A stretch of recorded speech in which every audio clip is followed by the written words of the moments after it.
Audio on demand from Vision Christian Media.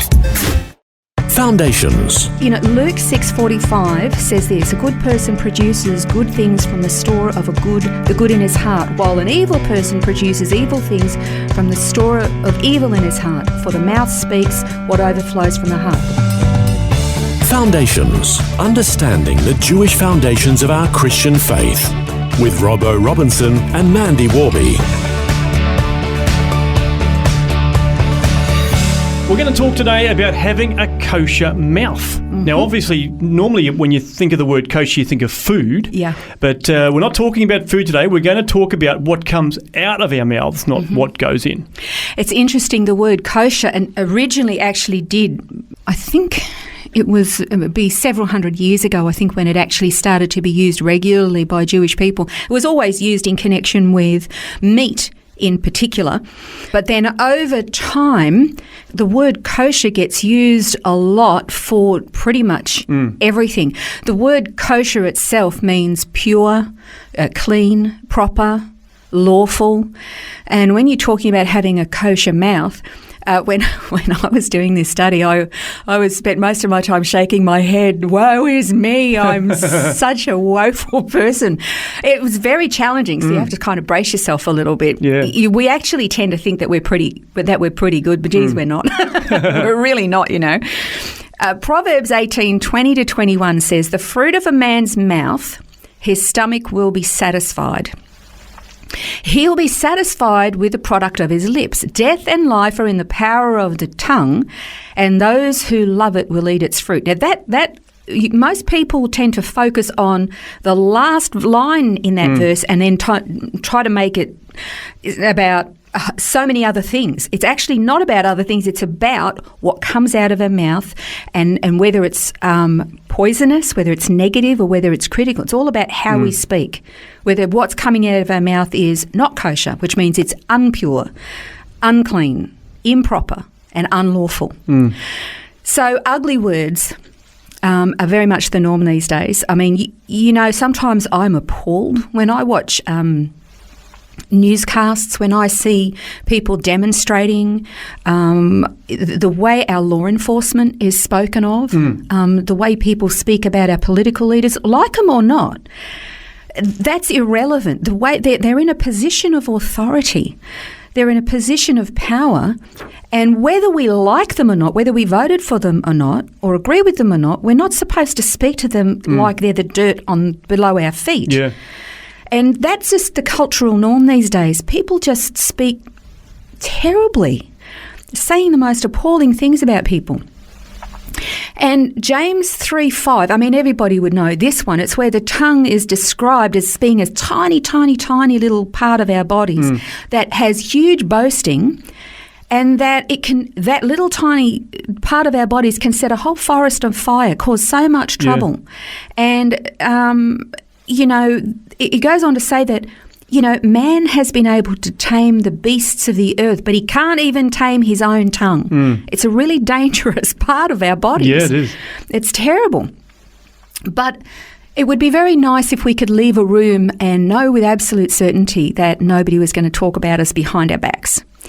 But what if we've talked about somebody behind their back? And then we wonder why they're a little cool towards us, you know. Maybe they've heard about something that we've said. You know, we can destroy people's, their reputations, we can destroy relationships, and once those words are out, you can't get them back. That's right, exactly. Particularly in our day and age, because every time somebody says something, there's a camera rolling, the phone's going. Yeah. You know, it's a really dangerous thing. But here's the real kicker for Christians in particular. We've got this bit down pat. Sometimes it's not that we're telling tales about people. Sometimes we can use truth in a negative way. And then we hide behind, but I'm telling the truth. And sometimes we say, look, I'm only telling you this so that you can pray about it. Yeah, that's right, yeah.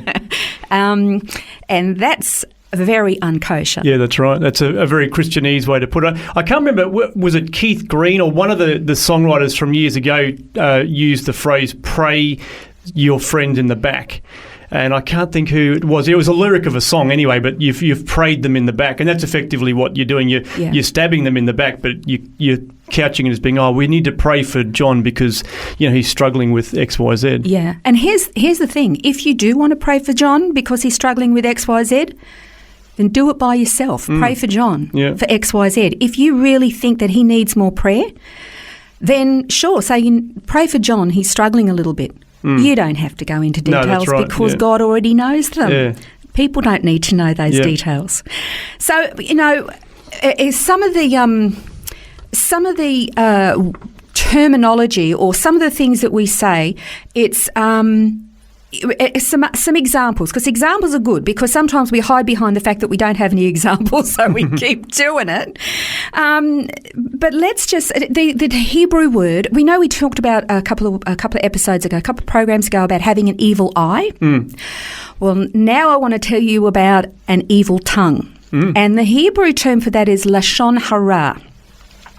And lashon hara is like recounting your something about your coworker, or to a coworker that your boss has really messed up. The boss really might have messed up, but by recounting that information, you've demeaned the boss to another coworker. You've told the truth. Yep. But you've actually harmed him. You've harmed his reputation. It's like, discussing with your wife or your husband after church just how poorly the worship leader was this morning. I mean, everybody has a bad day, and then, okay, could you do a better job? Be careful about what we say. That's lashon hara. It's maybe telling the truth, but it's an evil tongue. You've undermined somebody. And as I said, it can actually tear down friendships and demean people. It destroys trust. Respect should be given, but trust is earned. And once it's been destroyed, it can be really, really hard to get it back. And then, okay, what about then the situation where somebody, it could be dangerous? It's important that somebody knows something.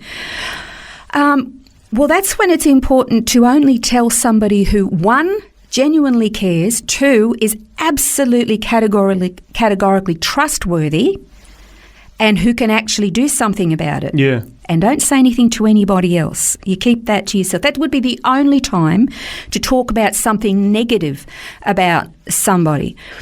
Sometimes we say things like, this person, look, they're really, really lovely, but as soon as you get to the but, it's going to move into lashon hara.